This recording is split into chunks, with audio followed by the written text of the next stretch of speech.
a última mesa, né, com Guilherme Terreri, que, enfim, vocês conhecem como Pelo Rita, CD. como Rita Von Hunt, né? Acho que dispensa apresentações, mas de toda forma eu faço questão de cumprir a formalidade e apresentar. Mas eu queria antes agradecer Eu muito que por agradeço. você estar aqui, por ter aceitado o convite, por ter se deslocado lá de São Paulo para ter essa conversa aqui com a gente. Enfim, o Guilherme é uma pessoa que eu admiro muito intelectualmente, militantemente e, enfim, eu estou feliz de estar aqui com ele nesse momento, né? É, E eu vou ler aqui então a apresentação, né? Guilherme Terreri é professor e ator. Ele faz, né, a personagem drag Rita Von Hunt, com formação em artes cênicas, Unirio, e língua e literatura inglesa, USP. Suas áreas de pesquisa são os estudos literários, estudos culturais, estudos de gênero, teoria crítica e teoria queer. É crítico cultural, professor, pesquisador, colunista e educador popular. Já atuou em universidades, escolas e movimentos sociais, tanto no Brasil quanto no exterior.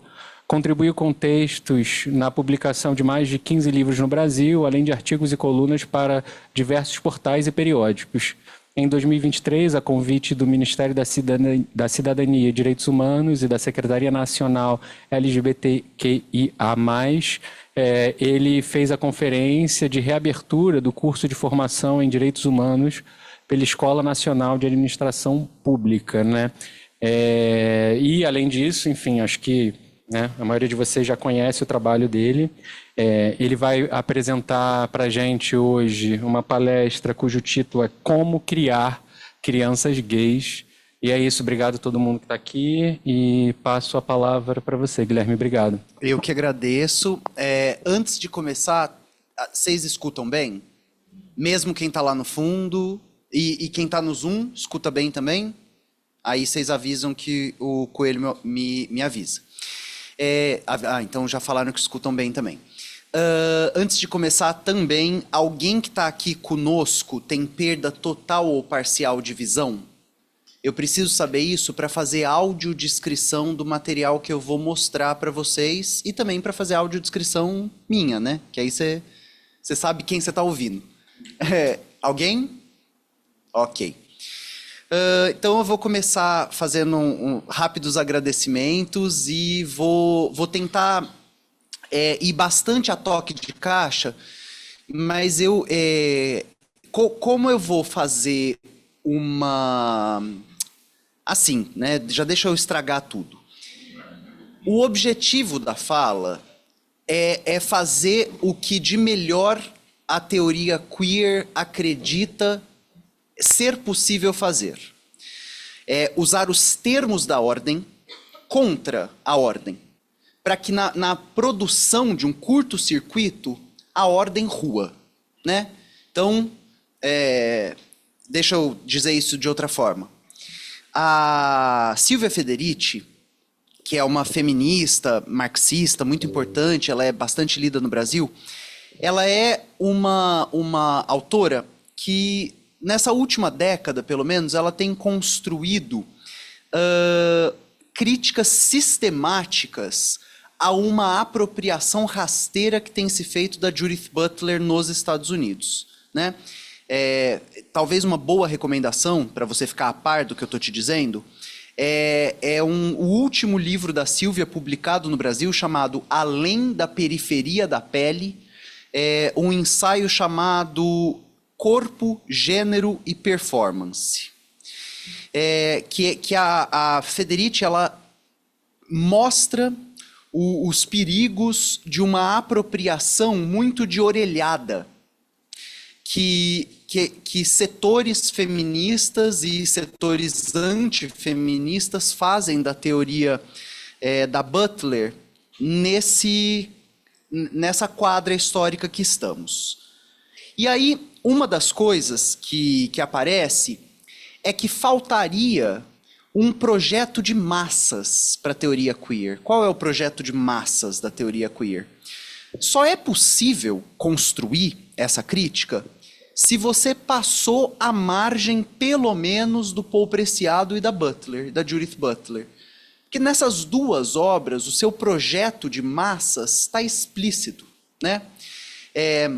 A gente tem como sujeito político uma multidão de desassujeitados, né?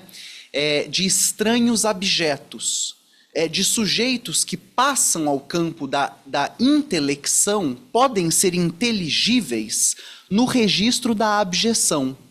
Essa coisa nojenta, essa coisa escrota. Qual é o projeto de massas da teoria queer?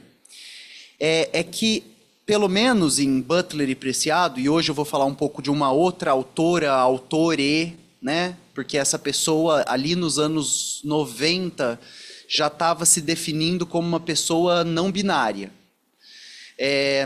Então, qual é o projeto? É utilizar da norma para, na norma, conseguir apontar onde estão as frestas e as coisas que estão com fios soltos. E quando esses fios soltos conectam, muitas vezes a norma implode, né? Existe um projeto semelhante, de alguma forma, quando a gente pensa no Foucault, né? Então hoje eu vou trabalhar com vocês também um biógrafo do Foucault, que é o Didier Eribon. O Eribon escreve 3 biografias do Foucault. Hoje a gente vai trabalhar uma delas que não é exatamente uma biografia, né? Mas que é o que fazer com a obra do velho careca. E aí, aqui nesse livro, já o terceiro do Eribon, ele diz uma coisa que ele diz no prefácio da primeira biografia que ele escreve, que tanto a vida quanto a obra do Foucault podem ser lidas como uma revolta contra os poderes da normalização. Então é isso que vai nos interessar numa parte da fala de hoje, que é compreender que para que uma sociedade possa disciplinar sujeitos, possa docilizar corpos, possa produzir um tipo de sujeição à norma, ela precisa ser capaz de produzir um aparato discursivo. Mas lembrando em Foucault, discurso não é o que se diz. Discurso é a possibilidade de algo ser dito e compreendido num determinado momento histórico, né? Em sala de aula com a molecada eu brinco, e aí aqui como tem molecada que é molecada há mais tempo, eu vou brincar também, vocês me dão licença. Que em sala de aula, quando eu introduzo Foucault, a gente está começando Foucault, eu começo a introduzi-lo com Achille Mbembe. Olha que loucura. E que é um camaronês, filósofo muito importante, autor de Crítica da Razão Negra. E aí, em Crítica da Razão Negra, o Mbembe, ele nos faz uma piadola, assim, como essa que eu estou tentando abrir. Que ele diz o seguinte: será que seria possível, na África do 1200, dizer vocês são negros? Dizer negro? E a resposta é não. A ideia da negritude é uma produção colonial. Negro é uma palavra que está deslocada e impossível de intelecção prévia à colonização. O registro raça é um registro colonial. Né? É isso que o Mbembe diz. Raça era usada para falar de cachorro, de cavalo. Em que momento raça passou a ser usada para falar de seres humanos? Quando a Europa precisou de um discurso para justificar o que fazia com dezenas de milhões de corpos. E esses corpos passam a não ser exatamente humanos, mas uma outra raça, né? O conceito de raça é um produto, ou, se a gente quiser usar termos Foucaultianos, é um dispositivo. Dispositivo é a relação saber-poder, instaurada num determinado momento histórico por uma possibilidade. Então, voltando, o que eu vou tentar fazer hoje com vocês? Um curto-circuito de uma psicanálise que se pretendeu bastante vanguardista, ainda agora nos 2010s, né? Vou trazer nomes bastante canônicos, mas com a intenção de descer o cacete neles, vamos ver onde a gente chega. Então, vou a alguns agradecimentos. Vou agradecer a Jornada de Parentalidades, organizada e construída pelo Espaço Brasileiro de Estudos Psicanalíticos do Rio de Janeiro, EBEP, sou muito fã, em especial do posicionamento político. Nessa 22ª jornada, agradecer também a essa figura, que é um amigo, vocês conhecem ele como filósofo e professor, mas para mim é amigo, que é o Coelho, que fez parte da organização para que eu pudesse estar aqui hoje. Bom, vou começar pelo fim, e aí vocês vão ver o que eu pretendo. O nosso último slide é um que vai... Gente, o que eu aperto? F5? Não sei onde estão os F5, menina. Foi? Acho que é esse aqui, ó. Shift. FN, F5. Precisou só de 2 doutores para... Beleza, então, ó. Finge que você não está vendo nada que a gente vai ver ao longo do dia de hoje. Ai, como é tudo misterioso. E é aqui que esse é o fim, está no meio dos slides e é o começo. Bem-vindos à Teoria Queer. Essa pessoa, chamada Eve Kozovsky-Sedgwick, ela é talvez o nome que foi capaz de produzir uma convergência entre crítica cultural de viés materialista, a base do pensamento de Eve Marx e Foucault, e ela era uma crítica cultural, então ela trabalhava com estudos literários, e aí ela produz essa convergência entre os estudos de cultura, a teoria crítica, né? Vamos aqui brincar que é uma vertente da filosofia, teoria crítica, e estudos críticos no geral. Dessa convergência, começa a aparecer alguma coisa nos anos 80 que muito depois vai começar a ser chamada de teoria queer, né? Então, essa autora... E aí, toda vez que eu estou falando dela, dele, delo, eu estou meio pisando em ovos... Porque é Eve, né, e é Eva, mas ao longo da vida, Eva se entendeu e se reconheceu e se nomeou como um homem gay, né? Eva era casado com outro homem, e aí depois você vai ver na internet várias fotos, tal. A primeiro olhar, ela ficaria em algum lugar entre uma sapatão caminhoneira e uma pessoa não binária. Estaria ali nesse espectro. Mas ela teve uma fase bem, assim, brinquinho de pérola e colarzinho de pérola, que é o início da vida intelectual dela. Você vai ver uma senhorinha, assim, de Ipanema. Aí depois você olha lá as imagens. Bom, hoje eu quero trabalhar um livro com vocês, que é o Tendências, que é uma dessas pedras fundamentais, né, um cornerstone, assim, da teoria queer. E, em especial, um artigo que está aqui dentro, chamado... Se você traduz, ele morre. Olha só como ele chama em inglês, como é melhor. How to Bring Your Kids Up Gay. E aí a gente tem um desafio de tradução. Porque o que está escrito é... Como criar crianças, as suas crianças. Como criar suas crianças de uma forma gay? Não. Para que elas possam ser... Não. Para que elas sejam. Então, como criar crianças para que elas sejam viadas? Seria uma brincadeira da ditadura gaysista. E aí, eu estou falando que eu quero começar por aqui, que também é o meio e é o fim, porque se a gente sair daqui bem surrado, o resto vai com vaselina. Então, vamos junto. Olha o que eu tento te dizer. O título deste artigo, capítulo, ensaio é uma piada. Mas é uma piada derridariana, do Jacques Derrida.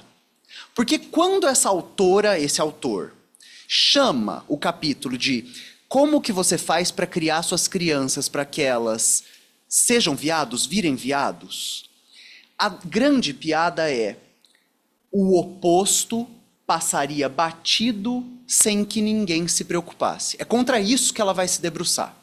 Um discurso incipiente que já havia ganhado corpo na gestão do Bill Clinton nos Estados Unidos, no início dos anos 90, que cristaliza um sentimento social de expurgo de viados, em especial de viados. O subtítulo do capítulo é A Guerra contra Meninos Afeminados. Ela vai falar também de sapatonas, também das caminhoneiras, não fala de pessoas trans, mas eu vou tentar, quando eu for descer o cacete na psicanálise, trazer as pessoas trans. Então, bora lá. Se esse texto chamasse Como Criar Crianças para que elas sejam hétero, isso se passaria como terapia de conversão, né? Ela ainda está habilitada na maior parte dos países ao redor do planeta. Em Israel, pelo Estado, existe terapia de conversão. Na Irlanda, pelo Estado, existe terapia de conversão. Na Finlândia, pelo Estado, está liberado. Tem lei que protege, terapia de... Você não pode impedir um pai que quer que seu filho seja homem. Você não pode impedir uma mãe que quer que sua filha seja mulher de verdade. Está liberado pelo Estado. Os aparelhos formais e o aparato jurídico formal destes estados libera terapia de conversão. Aqui entre nós, né? Se terapia de conversão é uma novidade, assim, na tua cabeça, tem um documentário na Netflix, bem comercialzão, chamado Pray Away, Reza que Passa, que conta a história de organizações na Inglaterra, Estados Unidos e Austrália, que ao longo de 3 décadas, 80, 90 e 2000, o filme começa nos 2010, e aí só para vocês saberem, ele começa com uma cena que ficou icônica nos Estados Unidos, que o pastor lá, o Silas Malafaia deles, foi preso numa boate gay chupando um cara no banheiro. E ele era um ex-gay, que liderava, que liderava as terapias de conversão, os discursos de terapia de conversão. Então, Pray Away, você pode ver a ruína dessas organizações nesses 3 maiores, talvez, né, tirando o Canadá, maiores países anglófonos do mundo, Inglaterra, Austrália e Estados Unidos. O que é a coisa principal? Só para você saber, a gente está em 24, retrasado, 21 para 22, tem um relatório que fala que 500 mil de crianças e adolescentes nos Estados Unidos passou ou esteve na iminência de passar por terapia de conversão. Não é um território deixado para trás. Eu vou tentar trabalhar isso hoje. O que é terapia de conversão? Levar um indivíduo, um sujeito, a uma desidentificação tamanha com seu objeto A, que você pode produzir nele a vitória de uma pulsão de morte. Em outros termos, é um número monstruoso, é assim, mais de 80% das crianças e adolescentes, adultos é outra história, que passam por terapia de conversão se suicidam ou tentam o suicídio, né? Então é uma técnica sofisticada de tortura e encerramento de vidas de pessoas LGBTs. Agora, a gente não está de todo, né, deparado com uma novidade, né? Discursos médicos, religiosos, fármaco-industriais, cristalizando um desejo de apagamento de certos sujeitos, de certos indivíduos, né? Os saberes psi, ao longo da história, eles foram mestres em fazer isso, né? Então, a histérica e a histeria ligada ao útero, né? Tem um tipo de corpo específico que pode ter isso.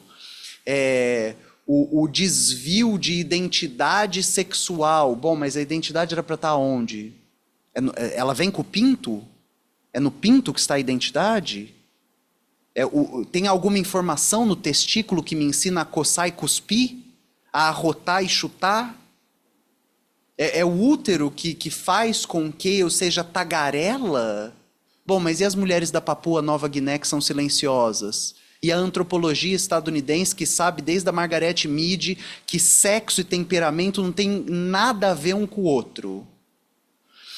Bom, esses aparatos dos saberes psi, eles historicamente produziram hordas desses sujeitos subalternizados sobre os quais passaríamos com um rolo de compressão por cima. Tentar dar um exemplo mais esdrúxulo que eu consigo. Você sabe o que é drapetomania? Então eu vou te dar 5 segundos para você pegar seu celular, abrir o Google e jogar aí. Vai. Tô olhando para você, tô vendo que você não pegou. Drapetomania, D-R-A-P-E-T-O, mania igual roer a unha. Se você tá sem celular, cola com uma colega que trouxe.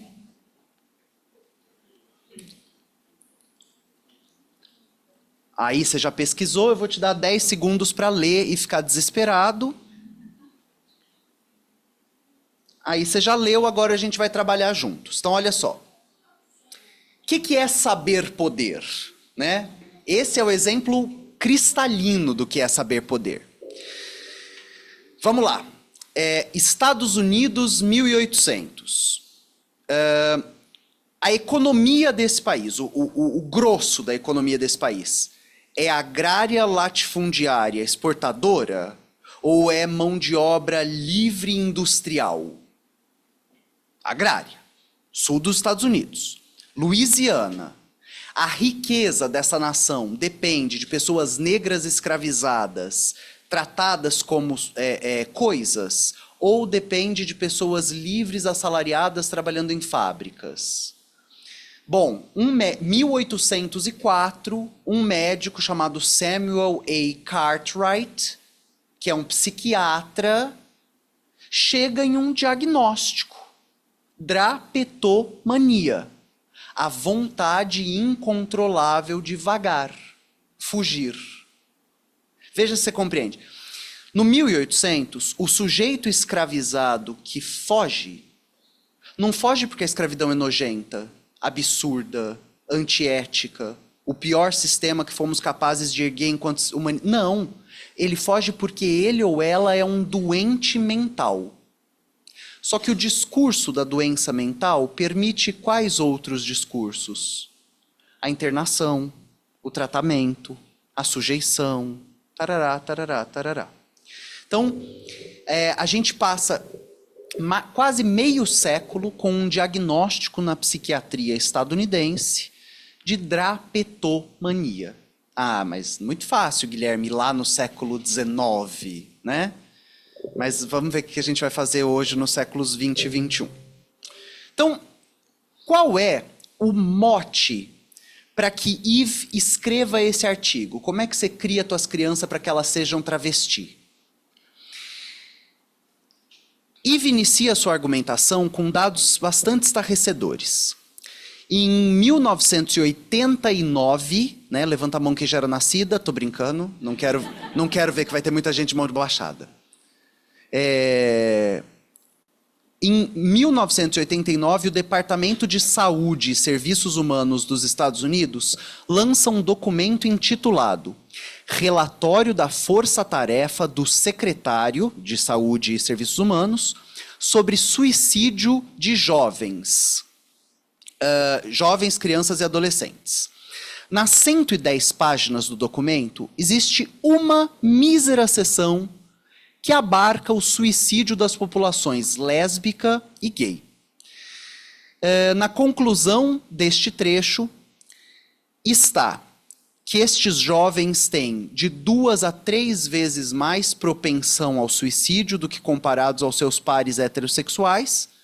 Então, Se um jovem heterossexual se suicida num grupo de mesmo número serão 2 ou 3 jovens lésbicas ou jovens gays. Isso é o início dos anos 90. Vamos lá.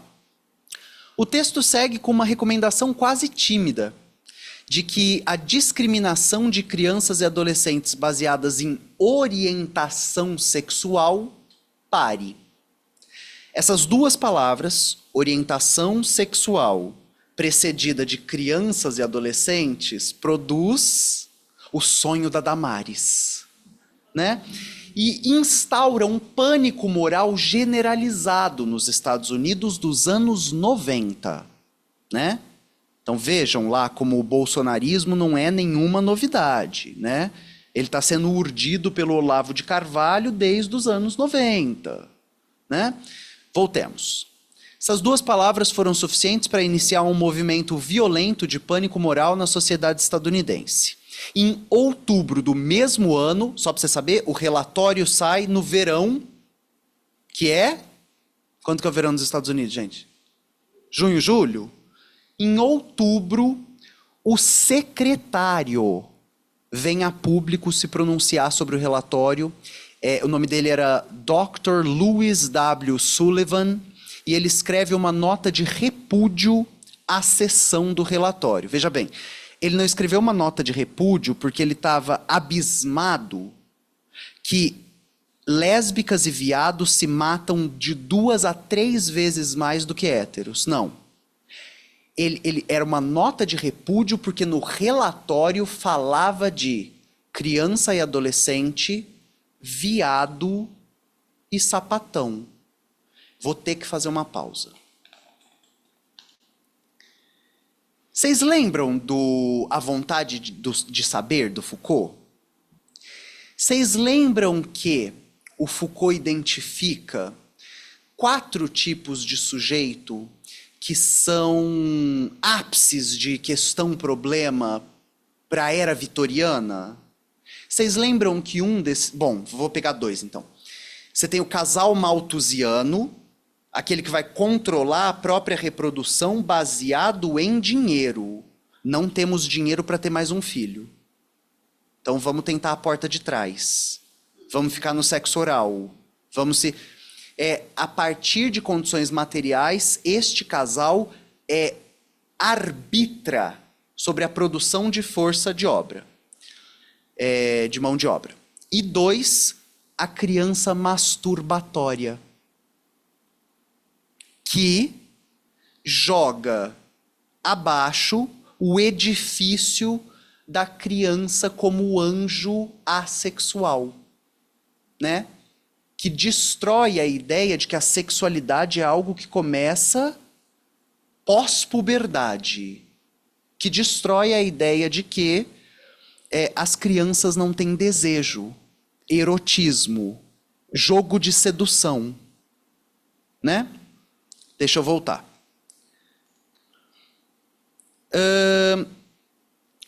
Então, em outubro desse ano, ele escreve uma nota de repúdio, nas suas palavras, abre aspas. As visões expressas no documento intitulado Suicídio de Jovens Gays e Lésbicas não representam de forma alguma minhas crenças pessoais ou políticas enquanto secretário neste departamento. Ele era um ministro. Estou profundamente comprometido com o avanço dos valores da família tradicional. E, na minha opinião, as visões expressas neste documento estão contrárias a tal objetivo. Beleza. Então, o que é para ser feito de nós? Morte.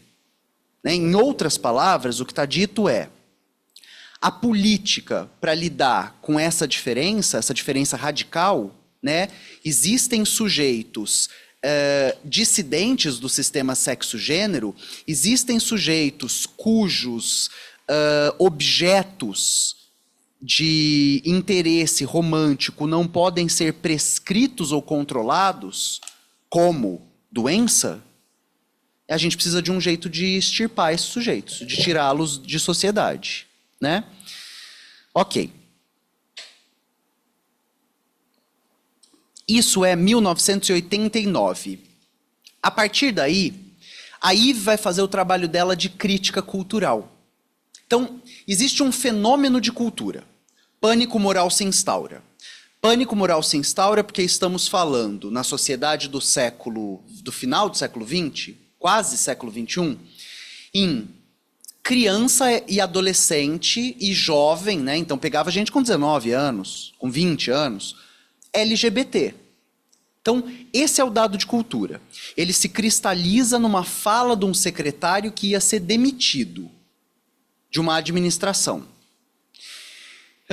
Ela vai fazer um estado da arte do que a psicanálise, mais especificamente a psicologia clínica, a psicologia do ego nos Estados Unidos, e a psiquiatria tinham a dizer sobre homossexualidade durante o final dos anos 80. Então, ela faz um mapeamento, assim, suntuoso, vertiginoso, e ela elenca 2 obras para a gente ter como estado da arte. Vamos lá, que é para o cu cair da bunda, gente, ó.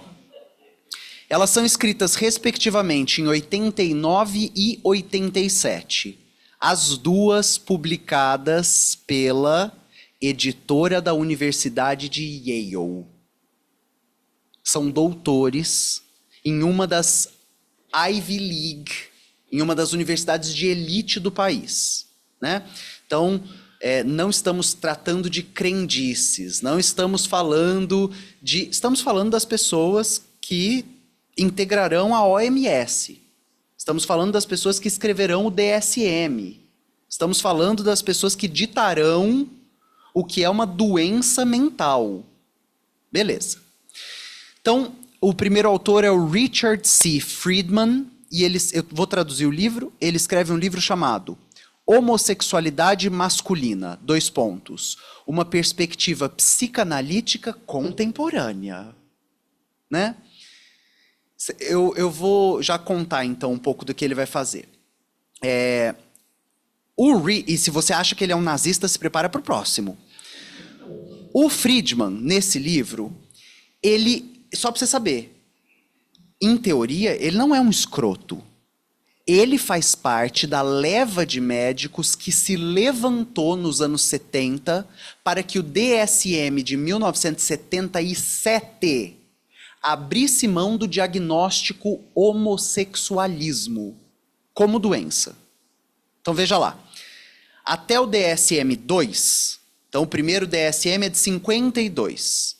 Desde que existe o DSM, nós, bichas, viadas, travestis e sapatonas, figuramos na lista como doentes mentais, desde que existe, 1952. Stonewall é em... Bicha, vocês estão ruim assim? Ou vocês estão tímida? 69, né? 28 de junho de 69. Stonewall. Vocês sabem o que é Stonewall, gente? Não precisa saber nada. Se eu tô falando qualquer coisa que você não... Não, aí é isso. Você me fala, né? A merda da aula é pra isso, né? Então, o que é Stonewall?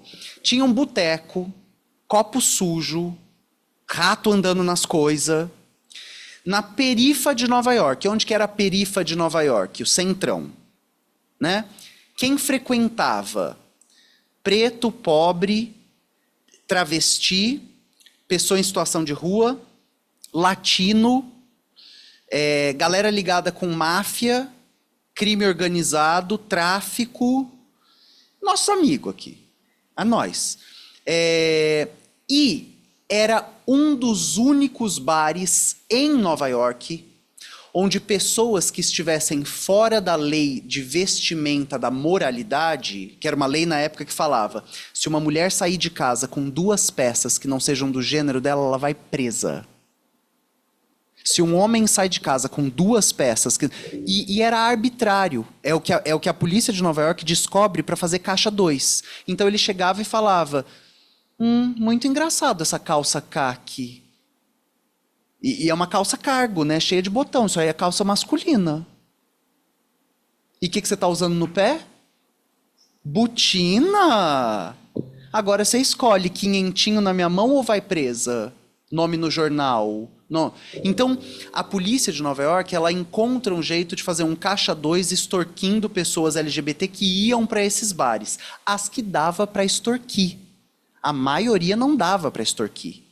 E aí era espancada. Era estuprada. Bom, tem uma outra aula minha, um dia se vocês quiserem, que eu vou mostrando as fotos, assim, né? E em especial as sapatonas, as caminhoneiras, elas tomavam cacetete na boca. Era a forma de abordagem policial, era cacetete na boca. As bichas comumente eram estupradas, as travestis desapareciam. Voltando. E aí, um belo dia, a galera que está lá se revolta.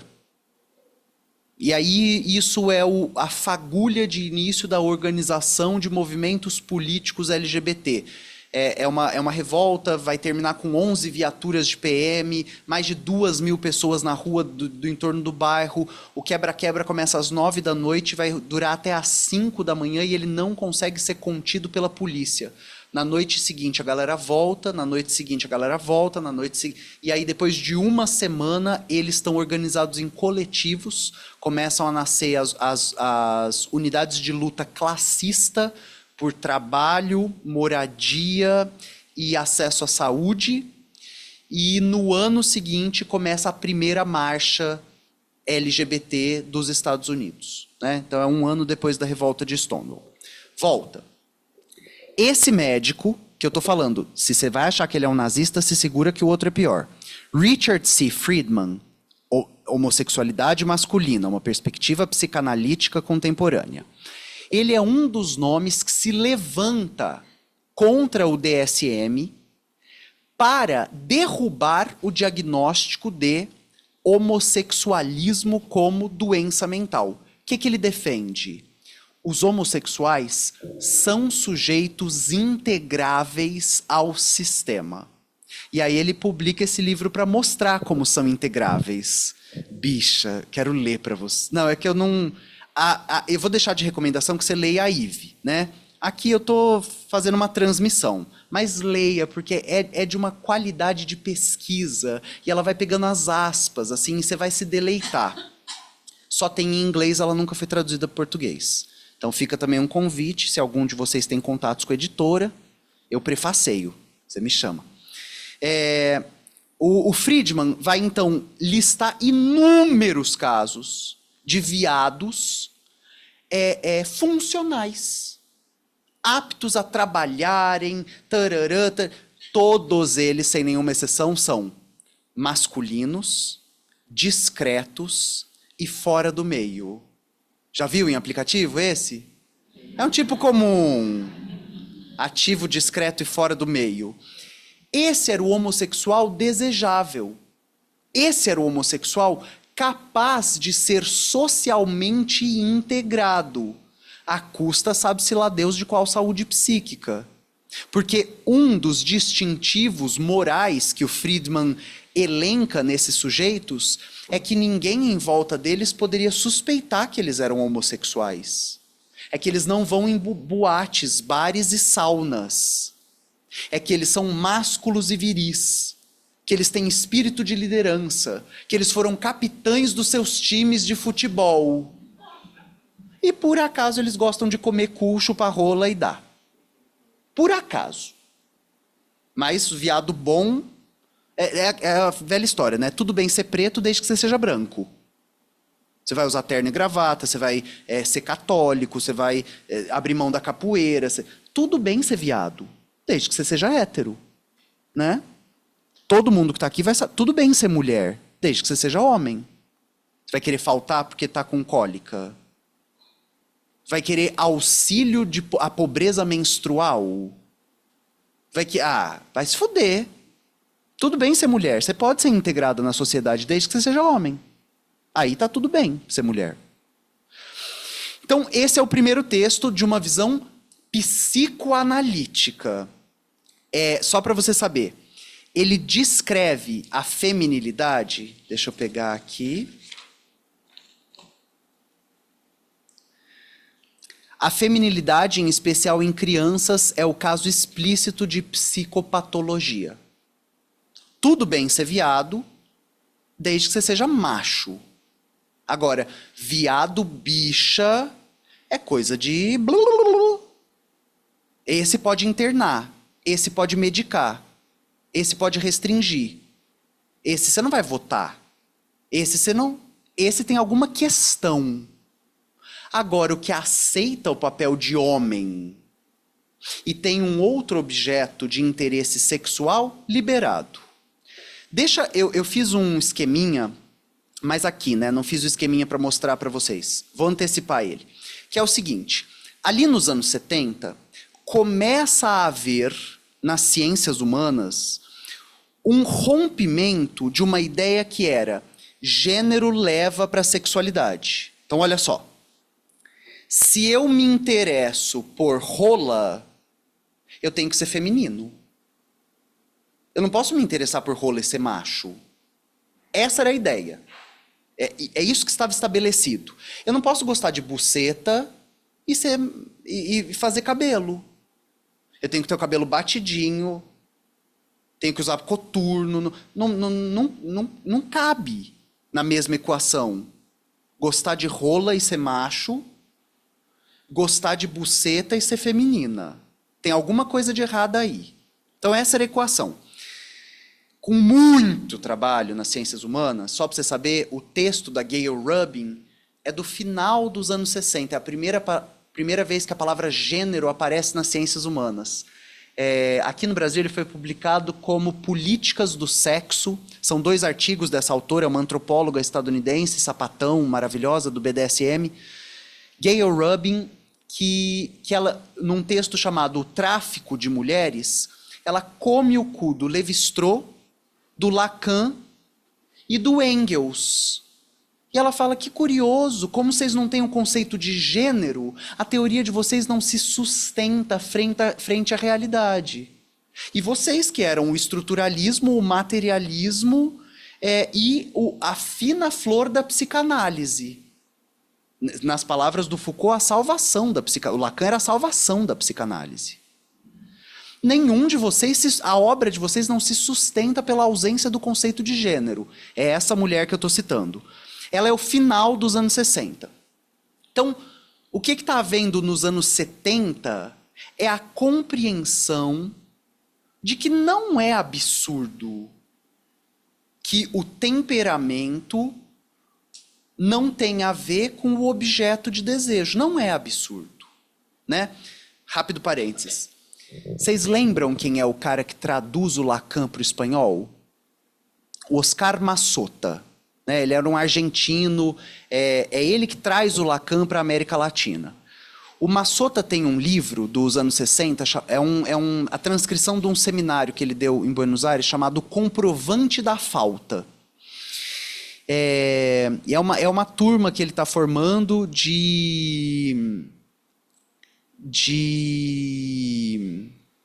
como que chama? De orientandos? Ele está dando supervisão para a galera. É uma turma que ele está formando na Argentina.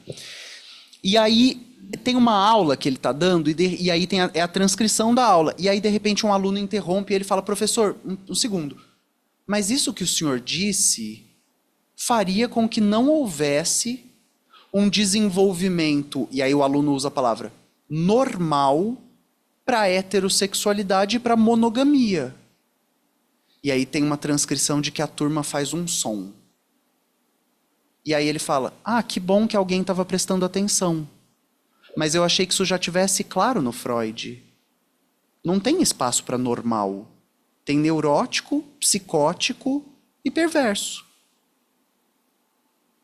Não tem normal. O objeto não está dado.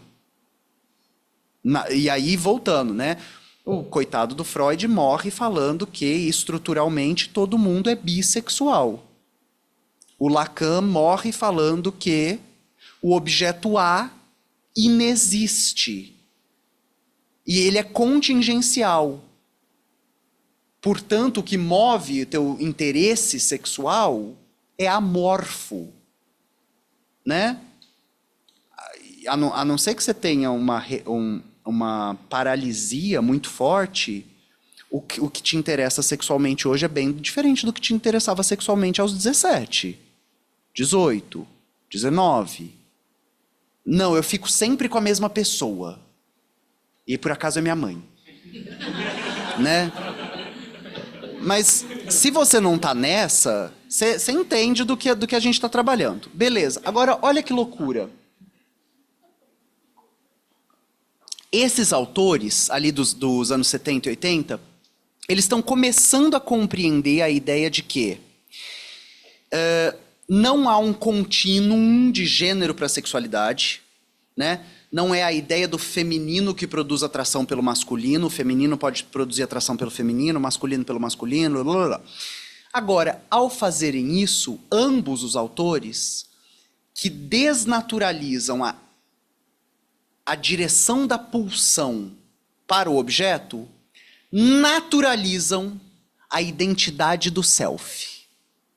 Então, não tem nada prescritivo por quem você se apaixona. Mas você tem pinto. Então você é um homem. E se você vir com história de que você é mulher, você é psicótico.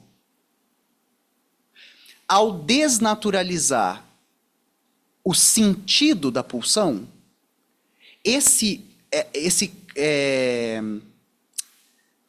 quarto de século, né?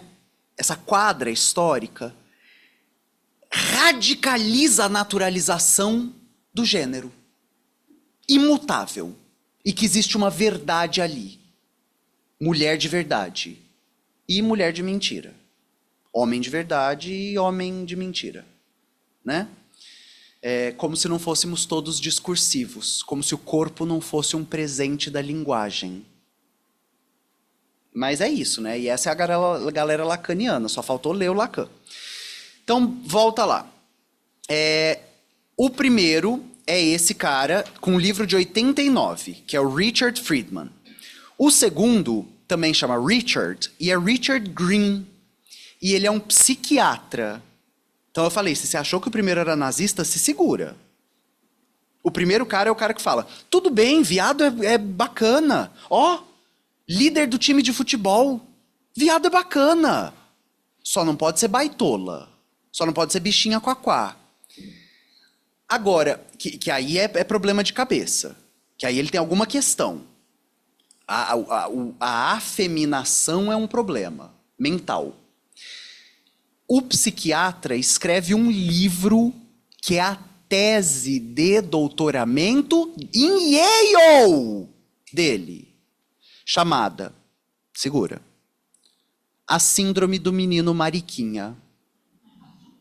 Tô traduzindo, né? Sissy Boy Syndrome. Síndrome do Menino Mariquinha. O desenvolvimento da homossexualidade.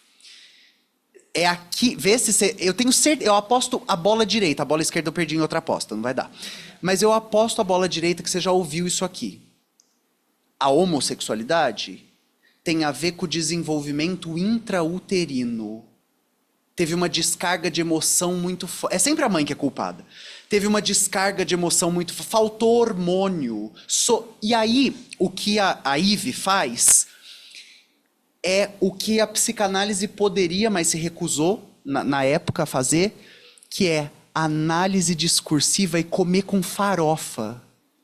De toda forma, a homossexualidade afeminada, ela sempre aparece ao lado das palavras deficiência, exagero.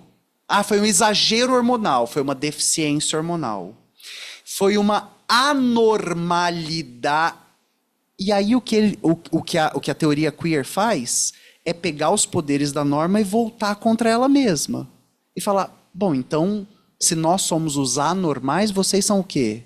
Os normais? Tem certeza? Você acha que se eu puser uma câmera 24 horas com você e mostrar para todo mundo, a galera vai achar que você é normal?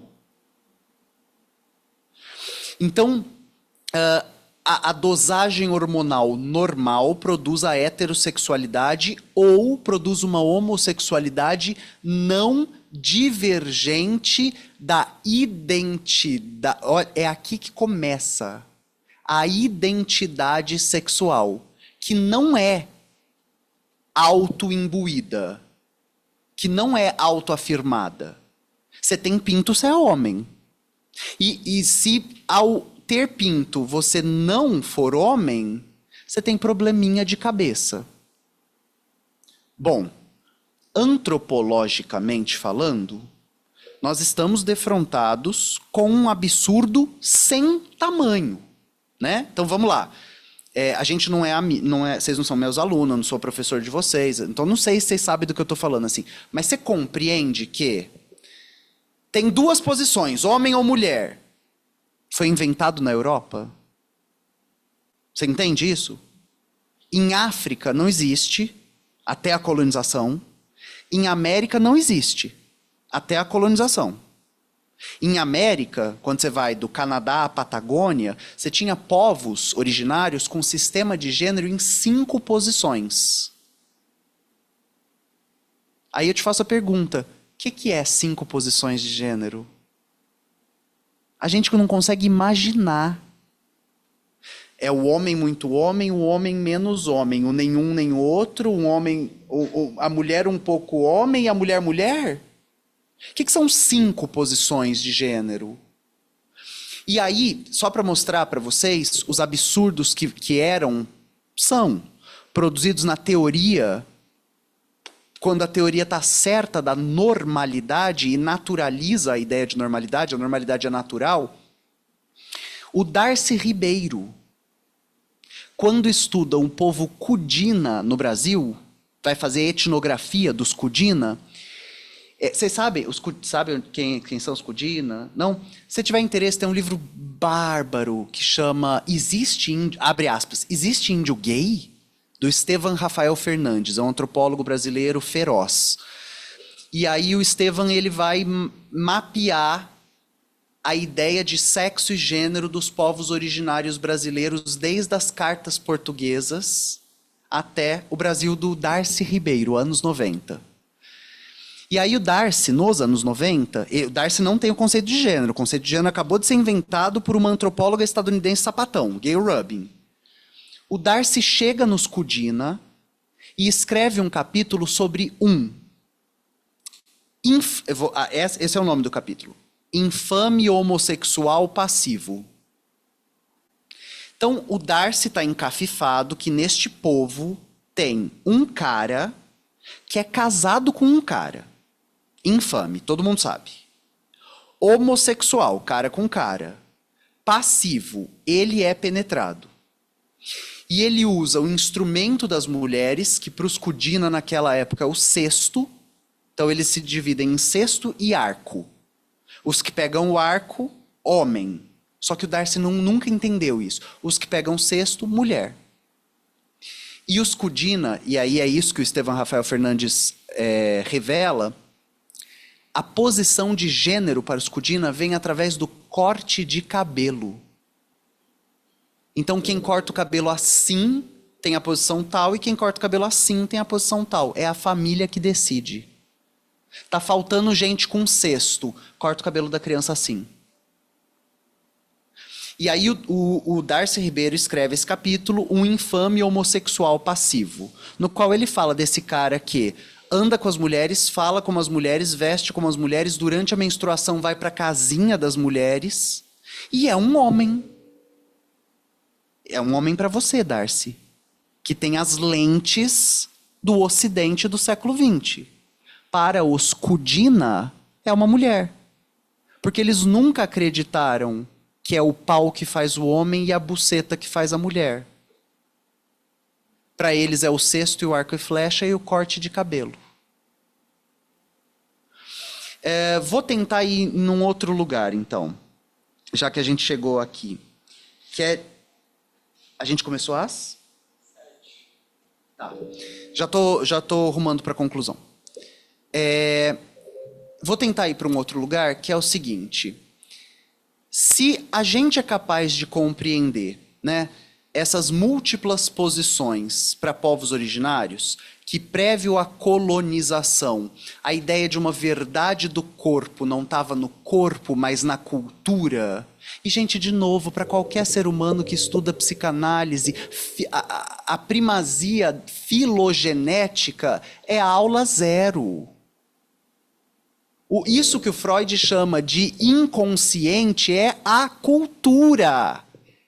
A vida histórica e política dos seres. Existe uma primazia da cultura. E o Freud vai se encafifar com como indivíduos se inserem na cultura. Qual é o método de inserção na linguagem dos indivíduos? Esse é o encafifamento do Freud. Vamos lá. Quando ele escreve Interpretação dos Sonhos, o que ele está encafifado? Que casa não é casa. Isso é cultura. Agora, o que é casa para você? Isso é clínica. Isso é o início do dispositivo da livre associação. Este sujeito é um sujeito, porque ele tem um dado de inserção na cultura que traz para ele algo de único. Ainda que casa seja casa. Mas qual casa, como casa, casa o quê? Casa qual? Casa como? Volta. O que o psiquiatra vai definir? Que existem duas fases de amadurecimento da masculinidade. E que a masculinidade aparece nos meninos à medida que eles vão sendo aprovados ou reprovados pelos homens que eles idealizam. Então, esses meninos colocam alguns homens em posição, e à medida que esses homens fazem coisas que eles falam, não é isso que eu quero, eles vão ficando mais femininos. À medida que esses homens aprovam a masculinidade deles, eles vão se aproximando do homem ideal. E a patologia vem quando há uma desaprovação. A feminilidade é sempre errada. Não existe possibilidade de ser certo e feminino. É isso que a psiquiatria dos anos 80 nos Estados Unidos, em Yale, está prescrevendo. Olha só que loucura o desdobramento disso na realidade. Vocês lembram que eu falei para vocês que o DSM-3 retira o homossexualismo como um diagnóstico. E ele magicamente insere duas coisas. No ano seguinte, ainda no DSM-3, vai entrar o ego distônico, que é, eu tenho que oferecer tratamento, porque esse sujeito está sofrendo. Eu não estou tentando fazer ele parar de ser homossexual, mas eu quero que ele tenha um espaço para tratar a sua homossexualidade. Só para vocês saberem, o livro do psiquiatra tem transcrições das consultas deles com os pacientes, nos quais ele fala para meninos de 12, 13, 14... Fala para seus pais que você é bi. Mas você já pensou em casar com uma mulher e ter uma vida sexual à parte? Mas você não consegue fingir? Psiquiatra de Yale nos anos 80. Então, o que entra no DSM quando o homossexualismo sai? Ego distônico. Então, era para esse ego estar aqui. E ele está aqui. Ele tem pipi, por que ele tá desmunhecando? Ele tem pipi, por que ele quer brincar de casinha? Ela tem pepeca, por que ela quer que eu enfio a panelinha no cu? Por que ela não aceitou ser escravinha do lar? Por que ela tá achando ruim que panelinha, vassourinha e bebê para chacoalhar? Ela tem pepeca. Então existe uma ultranaturalização do gênero. À medida que consegue se desnaturalizar o objeto pulsional, mas naturaliza-se o gênero.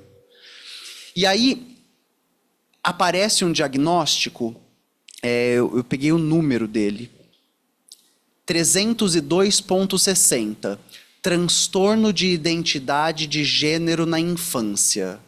As disforias de gênero virão a partir daqui.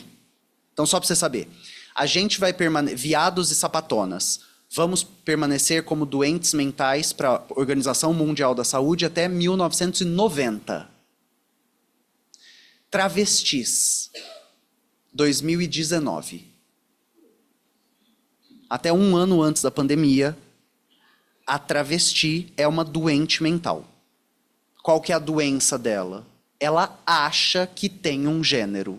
Só ela. Ninguém aqui na sala acha. A diferença é se você acha junto com a norma, e aí é normal. Ou se você acha em dissonância com a norma, aí é doente. Né? Em sala de aula, com a molecada mesmo, eu brinco assim de... Bom, então vamos lá. A travesti acha que tem um gênero. Mulheres da sala, mulher tem pelo? Resposta? Não. Resposta, não. Quem tem pelo é monstro. Quem tem mulher de bigode nem o diabo pode. Então, faça o teste. A partir de hoje, nunca mais depila sua axila, sua virilha, sua barriga, seu peito, seu braço, sua perna. E descobre quanto tempo demora para você sair da categoria mulher e começar a habitar outra categoria. É uma ficção social que a gente pactua. Mulher não tem pelo. Mulher barbada é um freak. É uma aberração, é uma outra coisa. Ou você, então vai lá todo mês, passa cera, passa laser, arranca tudo, faz sobrancelha. Ou você sai da categoria mulher. E embora a gente saiba que qualquer mamífero adulto tem pelo, mulher não tem. A de verdade. Porque a feminista de cabelo roxo que vota no PSOL, essa aí não é mulher. É outra coisa. Então, diagnóstico 302.60, transtorno de identidade de gênero na infância. Nominalmente neutro em relação a gênero, esse diagnóstico era válido para meninos e meninas. Na verdade, ele era, eu estou lendo as palavras da autora, ele era altamente diferencial entre meninos e meninas. Uma menina só recebia esse rótulo patologizante no caso raro em que fosse afirmado que ela era anatomicamente masculina. Pausa. Então, agora eu estou criticando a Ivy. Que diabo é anatomicamente masculino? O que é anatomia masculina? É uma abstração. Na concretude. Vai, todos os meninos da sala, baixa as calças. E aí a gente vai descobrir que não tem muito uma anatomia. Tem anatomias masculinas. Mas existe uma norma que dita qual é o número de testículos, qual é o tamanho, qual é o número de pênis, qual é o tamanho. Ah, isso é um micropênis. Não, isso não é um homem sadio. Isso não, e aí vai. Tarará. Então, apenas no caso de que ela tivesse uma anatomia masculina, por exemplo, ela tem ou vai desenvolver um pênis.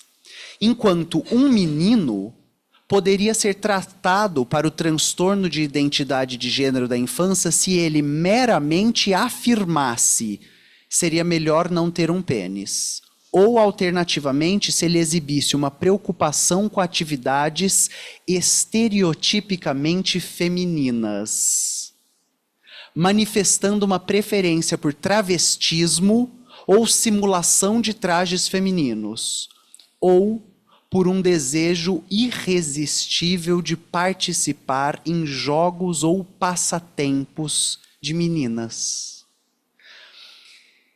Sai da lista de diagnósticos o homossexualismo. Entra a criança viada e a disforia de gênero. Se na infância esse corpo está se distanciando da norma, tem um poder coercitivo para ser aplicado nesse corpo.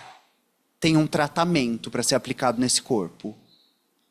para que ele volte a obedecer seu papel de gênero. Tinha preparado outras coisas para falar? Vou tentar encerrar com uma coisa e aí a gente abre. E aí, se por um acaso, quando a gente abrir, for alguma coisa dos slides, eu volto para eles. Última coisa que eu quero falar. Os poderes normativos de gênero, as normas de gênero, elas existem como imperativos categóricos sociais. Uma sociedade sem prescrição de papéis de gênero se emancipa imediatamente.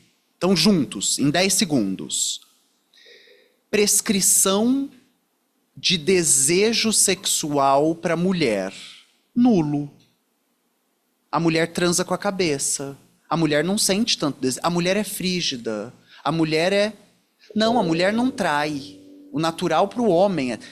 A mulher perpetua sobrenome e propriedade, se ela é de classe dominante. Então ela tem que estar enjaulada. Se ela é de classe subalterna, isso que ela tem no meio das pernas é uma fábrica de exército e mão de obra barata. Vai fabricar? Não vai? Bruxa, sapatona. Escolhe o tempo e surge um rótulo. Se ela decidir não fabricar, ou se ela decidir não passar adiante sobrenome e propriedade. Então imagina que nós somos a população do Rio de Janeiro. Você tem uma padaria, você tem um restaurante, você tem uma borracharia. Aí agora, Coelho, apaga a luz. Ninguém é de ninguém. Com quem fica a borracharia, o restaurante, a padaria? Sem a monogamia não existe herança, não existe capital. Por isso que o Engels faz questão de chamar o título do livro, a origem do capital, são 3 pilares. Família. Uma família produz propriedade privada. Esse rio é nosso. A origem da família, propriedade privada e Estado. Esse rio pertence ao Brasil. E é da família tal. Beleza. Aí, então, esse exemplo de gênero, mas pega um outro, rapidinho. Quem aqui teve filho? Então, mulheres que tiveram filhos. Responde uma coisa. Quantas horas da sua vida você passou amamentando? De puerpério, chacoalhando para dormir, com noite em claro, levando em hospital, levando em... Agora para e me responde. Quanto você recebeu por isso? Você é otária? Resposta. Um tipo de. Chamado mulher, que é uma categoria de opressão dentro de uma sociedade. Como que eu vou fazer você fazer trabalho de reprodução social gratuito, sem que eu imbua na sua cabeça desde pequenininha que você faz por amor? Que fazer comida é amor, que lavar cueca é amor, que chacoalhar a criança é amor? Ou você nunca percebeu que todos os trabalhos mais mal remunerados de uma sociedade foram historicamente desempenhados por mulheres e pessoas pretas? Chacoalhar a criança e alfabetizar. Cuidar de velho e trocar fralda. Lavar louça e cozinhar. Ai, magicamente! E aí pensa, por último, mais próximo de nós, o presídio masculino. Presídio masculino. Tem comida ou a comida é podre? Tem roupa ou a roupa é podre? Tem bem-estar psíquico, social e físico ou é podre? E quem vai se encarregar disso? Avó de preso, mãe de preso, mulher de preso, filha de preso. Que vai levar comida, vai levar roupa, vai levar sexo e colo. E sem essas coisas, o presídio implode. Agora, para que o Estado vai arcar com esses custos, se ele pode te treinar do berço à cova para acreditar que você é mulher? E que é natural para você? E que é teu instinto materno? Agora, instinto paterno não existe, não é engraçado? Engraçado que é só com um. que a Eve faz nesse texto, encerrando?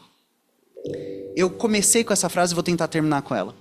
Uma piada derridariana. Como criar crianças para que elas sejam viadas.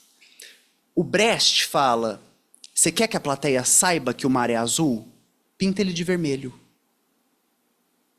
O Derrida fala, Lévi-Strauss, você estava bem louca aquele dia, hein?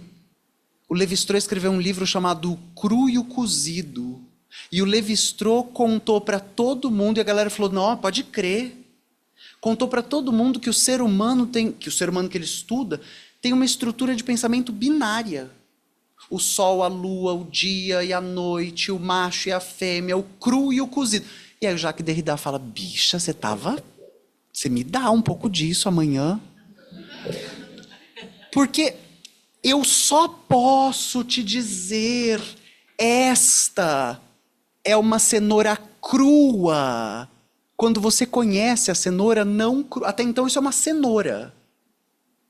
Veja se você entende. O que vem primeiro? A Mona Lisa original ou a cópia da Mona Lisa? Não é uma pergunta retórica. O que vem primeiro? A cópia, gente, para de ser burra. Vamos lá. É a cópia que instaura. Até então essa porra chamava Mona Lisa. É a partir da cópia que você fala, ah, então essa é a original. Antes ela não chamava original. O que vem primeiro, mulher cis ou mulher trans? Porque o termo cis nunca havia sido usado até então. É a partir do momento que eu tenho mulher algo, que essa aqui... Eita, essa aqui é o quê, então?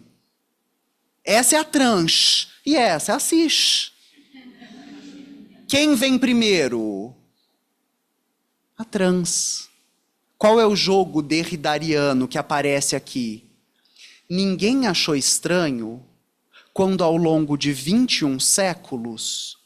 A gente escreveu livros no direito, na religião, na medicina, na filosofia e na ciência, como criar crianças para que elas sejam hétero. Agora, por que será que a gente não consegue socialmente angariar esforços numa direção de se comprometer a criar crianças viadas e travestis? Aí encerro por aqui e a gente abre para debate.